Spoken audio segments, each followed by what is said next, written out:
भारतीय डेमोक्रेसी, जी हाँ, लोकतंत्र कहने के लिए तो लोकतंत्र है, लेकिन ये अल्पतंत्र भी है। अब आप कहेंगे कैसे?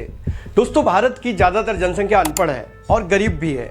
अब इस सिचुएशन में जो लोग सामने बढ़े हुए हैं वही लोग सत्ता पे राज करते हैं, इसीलिए तो हम इसे अल्पतंत्र या गुटतंत्र कहते हैं।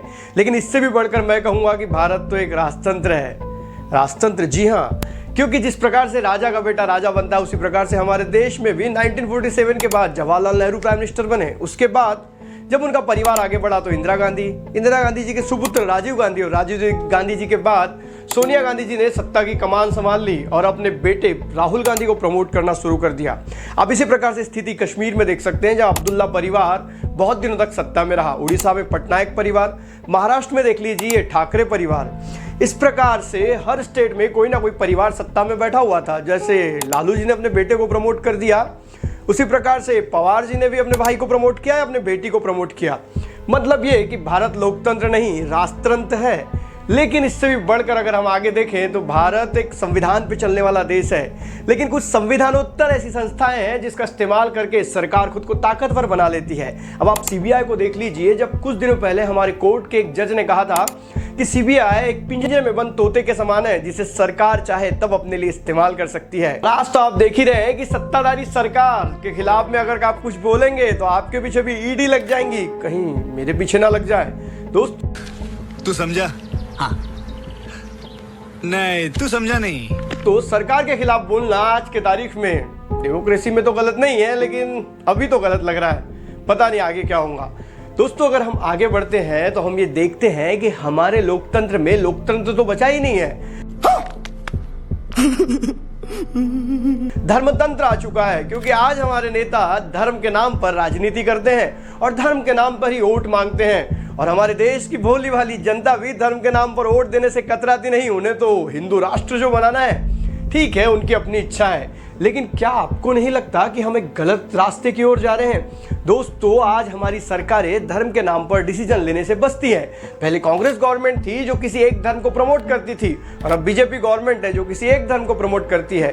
कहने के लिए तो हमारे प्रेम्बल में लिखा हुआ है कि भारत एक धर्मनिरपेक्ष राष्ट्र है, लेकिन क्या वाकई में भारत धर्मनिरपेक्ष बचा हुआ है? हम मालूम है, तेरे बाप को मत सिखा, चल। दोस्तों, इससे आगे बढ़ते हैं तो हम ये देखते हैं कि भारत गुणतंत्र का राज है। नहीं, गुणतंत्र का नहीं, औसत तंत्र का राज है। आज हमारे अधिकतर नेता कम पढ़े लिखे हुए हैं और फिर भी वो सत्ता में राज कर रहे हैं, और उनके नीचे काम कर रहे हैं हमारे देश के आईएएस। ये भी एक दुखद बात है। ये बड़ी अच्छी बात कही है।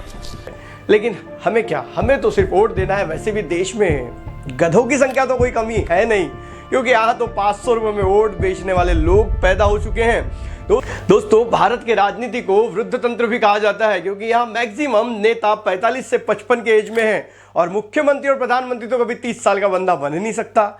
जबकि भारत में 33 करोड़ युवा है, लगभग, ज़्यादा बोल दिया, जो भी है। लेकिन इतने युवा बुड्ढों को चुन कर देते हैं। क्या इसलिए कि सत्ता में उनके आने की हैसियत नहीं होती या उनमें गुण नहीं होते?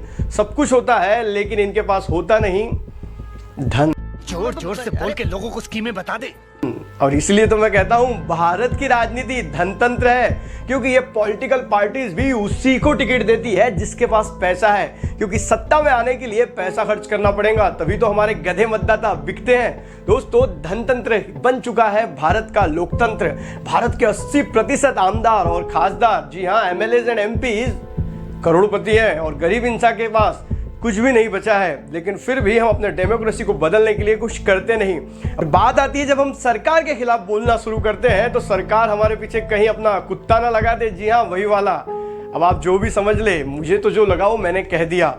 कभी कभी तो लगता है कि भारत का लोकतंत्र भीड़ तंत्र है। जी हाँ, एक भीड़ के हाथ में पूरी की पूरी सत्ता, जिसको जैसा लगता है वैसा कर लेता है। हमारी मांगे पूरी करो, नहीं तो हम बस जला देंगे, कार्यालय जला देंगे, रास्ते तोड़ डालेंगे।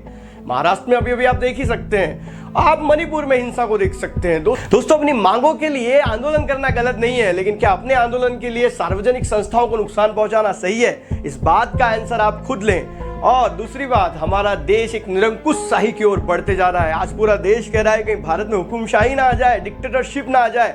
लग भी ऐसी रहा है। जब 1975 में इंदिरा गांधी को डर लगा तो उन्होंने इमरजेंसी लगा दी, और अभी तो भारत में एक ट्रेंड चल रहा है कि एक पर्टिकुलर पार्टी में कोई व्यक्ति जाता है तो कितना भी करप्ट हो वो साफ हो जाता है। सही पकड़े हैं। और अगर वो उस पार्टी के साथ नहीं आता है तो उसके पीछे उनका जो शस्त्र है ईडी लगा दी जाती है। और शायद मैं बोल रहा हूं कहीं मेरे पीछे ना लग जाए, नहीं नहीं नहीं, अपने पास तो इतना पैसा ही नहीं है। लेकिन खत्म, bye bye, ta-ta, good bye, गया। हो सकता है अगर आप अपने देश में कॉन्वेंट के खिलाफ बोलना शुरू करेंगे तो आपके पीछे भी कहीं वही ईडी ना लग जाए। इसीलिए भारत का लोकतंत्र अब लोकतंत्र ना होकर धर्मतंत्र, निरंकुश तंत्र, भीड़ तंत्र, अल्पतंत्र, औसत तंत्र बन चुका है। और भारत के लोकतंत्र को अगर फिर से लोकतंत्र बनाना है तो हमारे युवाओं को हिम्मत लानी होगी सरकार के खिलाफ में बोलने की। अगर आपको वीडियो अच्छी लगी है तो अपने दोस्तों से भी शेयर कीजिए ताकि लोगों को भी पता चले कि भारत का लोकतंत्र एक्चुअल में बचा क्या है। और अगर चैनल पर नए हैं तो चैनल को सब्सक्राइब कीजिए। हम समझेंगे भारत की राजनीति को।